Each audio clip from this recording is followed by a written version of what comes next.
বিশ্বের সর্ববৃহৎ জলবিদ্যুৎ প্রকল্পের আনুষ্ঠানিক নির্মাণ কাজ শুরু করেছে চীন। ব্রহ্মপুত্রের উজানে এবং ভারতের অরুণাচল সীমান্ত ঘেঁষা এই প্রকল্পের কারণে পানি ও খাদ্য নিরাপত্তা হুমকির মুখে পড়ার আশঙ্কা জানিয়েছে ভারতীয় গণমাধ্যম। তবে বিশেষজ্ঞদের মতে চীনের সঙ্গে নিছক সম্পর্কের বৈধতার কারণেই বিরোধিতা করছে ভারত। এই প্রকল্পে জলপ্রবাহ কমবে না এবং বাংলাদেশে তেমন কোনো নেতিবাচক কোনো প্রভাব পড়বে না। বাকিটা আকবর হোসেন সুমনের রিপোর্টে।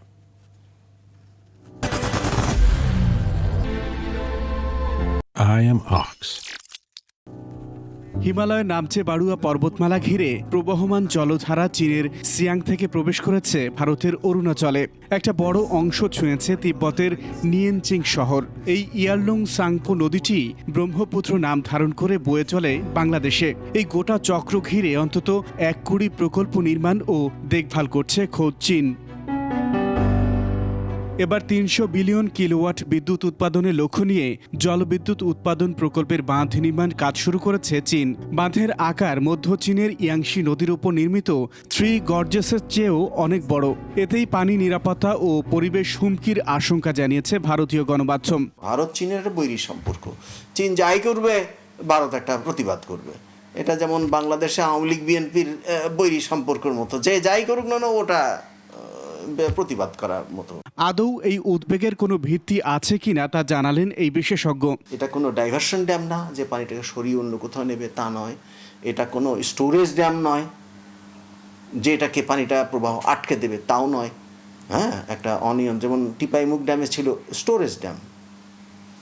আমাদের সমস্যা হলো ডাইভারশন ড্যামগুলোতে, যেগুলো গজলডোবাতে আছে, যে তিস্তাতে, যে পানিটাকে সরাই নিয়ে যাবে। আমাদের হলো ফারাক্কা ব্যারেজে পানিটাকে ডাইভারশন ড্যাম।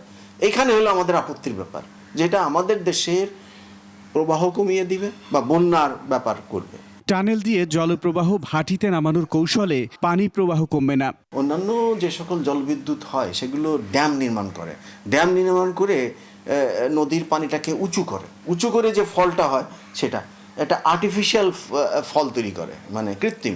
কিন্তু এখানে যেটা আছে কৃত্রিম নয়, এটা একটা প্রাকৃতিক একটা পতন আছে, এবং সেটা 2 কিলোমিটার নির্মাণ কাজটা যেখানে হবে এত দূরে, এই বাংলাদেশ পর্যন্ত এর কোনো প্রভাব থাকবে না। চীনের বিদ্যুৎ প্রকল্প জলকূটনৈতিক শক্তি প্রদর্শন নাকি গভীর রাজনৈতিক ও পরিবেশগত সংকট, এমন কূটনৈতিক দোলাচলের মধ্যেই যৌথ নদী কমিশন জানিয়েছে ক্ষতির কিছু নেই। ভারত চীনের বৈরী সম্পর্ক।